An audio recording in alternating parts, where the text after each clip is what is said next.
the electron revolving around the nucleus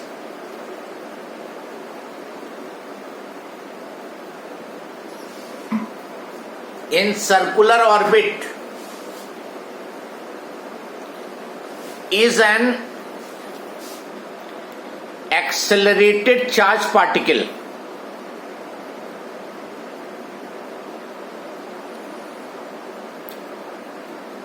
Full stop.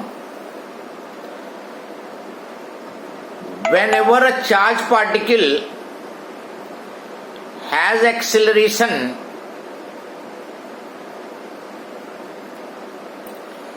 it will emit out radiation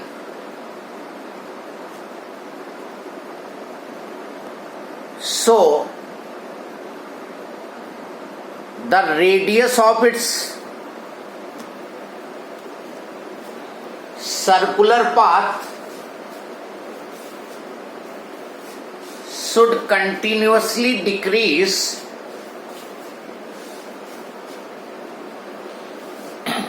and ultimately it should fall into the nucleus.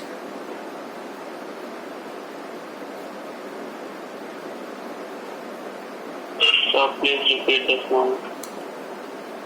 Radius of its circular path continuously decrease and it should fall into the nucleus. So atom cannot be stable. So atom cannot be stable. Full stop. Rutherford was unable to explain this. Rutherford was unable to explain this. Now what is happening? See here.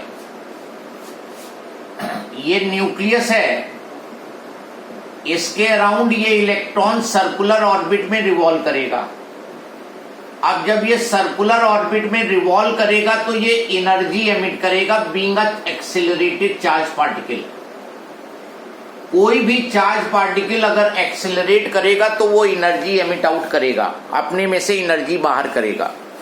और जब energy ये बाहर करेगा तो इसका path जो है उसका रेडियस धीरे धीरे कम होता जाना चाहिए. इसको धीरे धीरे लेसर रेडियस के सर्कुलर पाथ पे जाना चाहिए, क्योंकि जैसे जैसे तुम हायर जाते हो एनर्जी जो है वो इंक्रीज होती है. केमिस्ट्री में भी पढ़ा होगा, हायर ऑर्बिट्स की मोर एनर्जी होती है, लोअर ऑर्बिट्स की लेस एनर्जी होती है. तो जैसे जैसे ये एनर्जी एमिट करेगा इसके पाथ का रेडियस कम होता जाना चाहिए और धीरे धीरे एनर्जी एमिट करते करते कम होते होते इसको न्यूक्लियस में मर्ज कर जाना चाहिए. But it is not happening. Electron is continuously revolving around the nucleus. तो रदरफोर्ड इसका कोई जवाब नहीं दे पाया. ये पहला ड्रॉबैक था उसके मॉडल में, अदरवाइज सब कुछ ठीक ठाक था. सेकंड था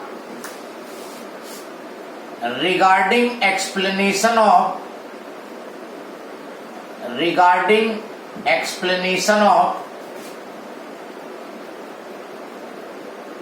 line spectra.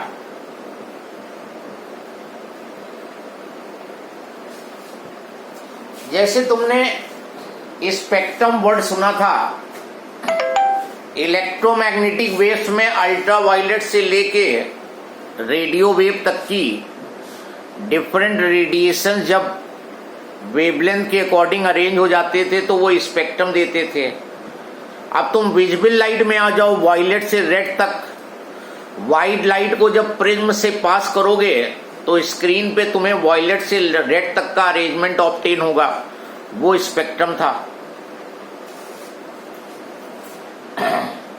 वो और ये जो spectrum you are getting from violet to red of visible light वो कंटिन्यूअस स्पेक्ट्रम था.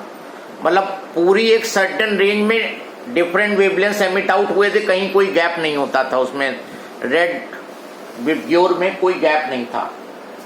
नाउ व्हाट इज हैपनिंग, ये इलेक्ट्रॉन धीरे धीरे न्यूक्लियस की तरफ आ रहा है, ग्रेजुअली ये न्यूक्लियस की तरफ आ रहा है। तो इसको जो एनर्जी एमिट करेगा उसमें ऑलमोस्ट ऑल वेवलेंथ होंगी सर्टेन रेंज में, सर्टेन वेवलेंथ की ऑल रेंजेस होंगी।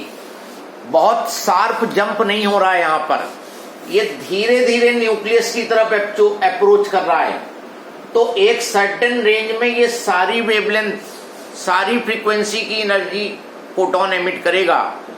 तो जो स्पेक्ट्रम मिलना चाहिए वो कंटिन्यूअस मिलना चाहिए।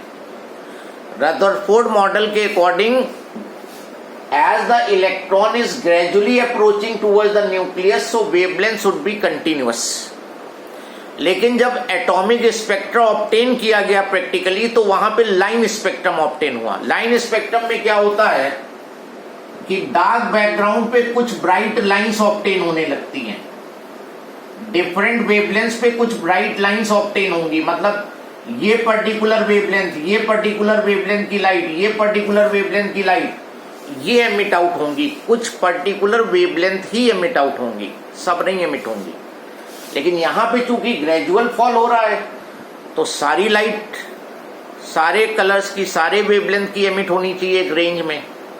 और यहां पे कुछ जो एक्सपेरिमेंट किया गया तो कुछ पर्टिकुलर वेवलेंथ ही एमिट आउट हुई, सारी एमिट आउट नहीं हुई। रदरफोर्ड से पूछा गया ऐसा क्यों हुआ, कोई जवाब नहीं। तो ये उसका दूसरा ड्रॉबैक था। So write down, as the electron is gradually approaching towards the nucleus,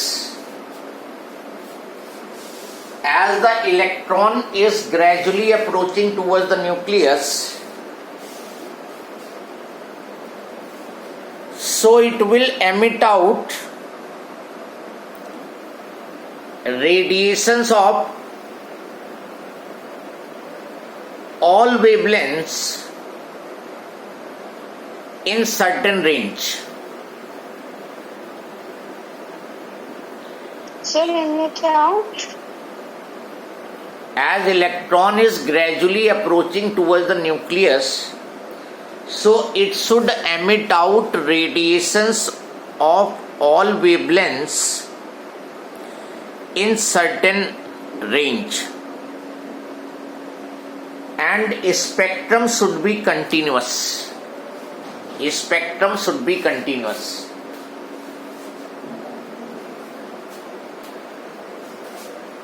Rutherford के अकॉर्डिंग कंटिन्यूअस स्पेक्ट्रम मिलना था, but by experiment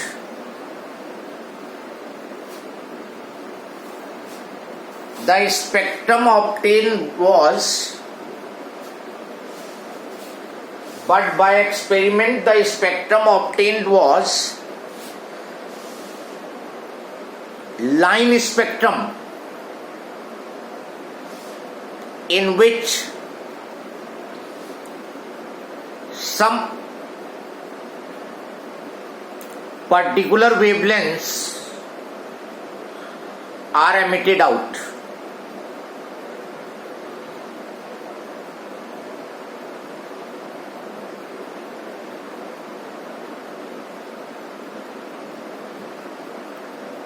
Rutherford full stop करके, Rutherford could not explain this. तो इन दोनों ड्रॉबैक्स की वजह से रदरफोर्ड का मॉडल फेल हो गया। ज्यादातर जैसे तुमसे क्वेश्चन ये पूछेगा कि राइट